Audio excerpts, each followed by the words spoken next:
हायकोर्टाच्या वकिलांच्या तपासणीत मंत्रालय कॅन्टीनमध्ये अस्वच्छता। याआधी एफडीएनं 98% स्वच्छतेचा दिलेला अहवाल खोटा असल्याचं कोर्टाचं निरीक्षण। परवाने रद्द न करता सुधारणेची नोटीस देण्याचे निर्देश।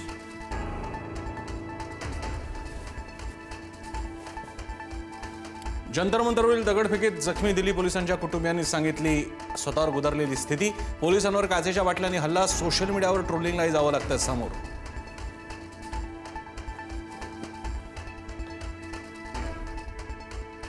गृहमंत्र्यांचे हात विद्यार्थ्यांच्या रक्तानं माखलेत, संजय राऊतांची टीका। लाठीचार्ज, पॅलेट गन वापरूनही मोदी शहा संसदेत गैरहजर, राऊतांचा हल्लाबोल। विरोधकांच्या गदारोळानंतर लोकसभा राज्यसभेचं काम 3 ऑगस्टपर्यंत तहकूब। सोमवारी सकाळी 11 पासून पुन्हा कामकाजाला होणार सुरुवात। पंतप्रधान नरेंद्र मोदींचा विद्यार्थ्यांसाठी नवा व्हिडिओ संदेश। देशाच्या परीक्षा पद्धतीमध्ये बदल गरजेचा। विधेयकामुळे परीक्षा पद्धत अधिक मजबूत आणि पारदर्शक होईल, मोदींनी व्यक्त केला विश्वास। खडकवासला धरणातून विसर्ग वाढल्यानं पुण्याच्या एकता नगरमधल्या सोसायट्या पाण्याखाली। प्रशासनानं घातलेला मातीचा बांध तुटल्यानं एकता नगरात पाणीच पाणी।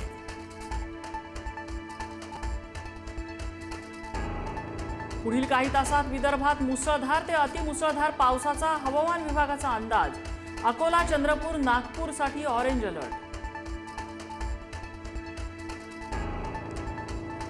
अमरावतीच्या नांदगाव खडेश्वर तालुक्यात पावसाचा कहर, ढगफोटी सदृश पावसामुळे तालुक्यातल्या शाळा महाविद्यालयांना सुट्टी। अनेक घरात शेतातही शिरलं पाणी, लोकांचं सुरक्षित स्थळी स्थलांतर।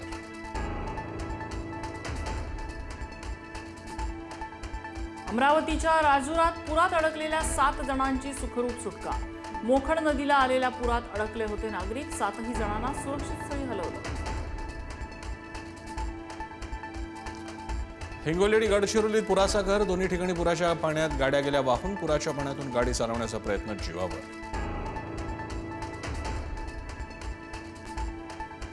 धुळे जिल्ह्यात अतिवृष्टीची शक्यता, तर यवतमाळ जिल्ह्याला रेड अलर्ट। अतिवृष्टीसह मुसळधार पावसाचा इशारा, यवतमाळमधील सर्व शाळा महाविद्यालयांना सुट्टी। नागरिकांना सतर्कतेचं आवाहन।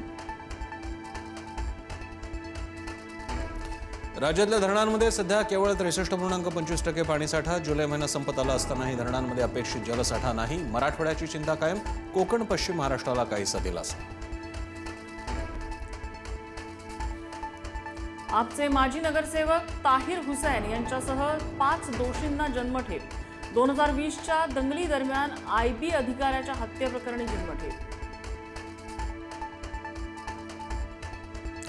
इस्रायलच्या दक्षिण लेबनॉनमध्ये अनेक भागात रात्रभर हल्ले, अनेक घरांच्या काचा फुटल्या। इस्रायली सैन्याचा अत्याधुनिक मशीन गन्समधून गोळीबार।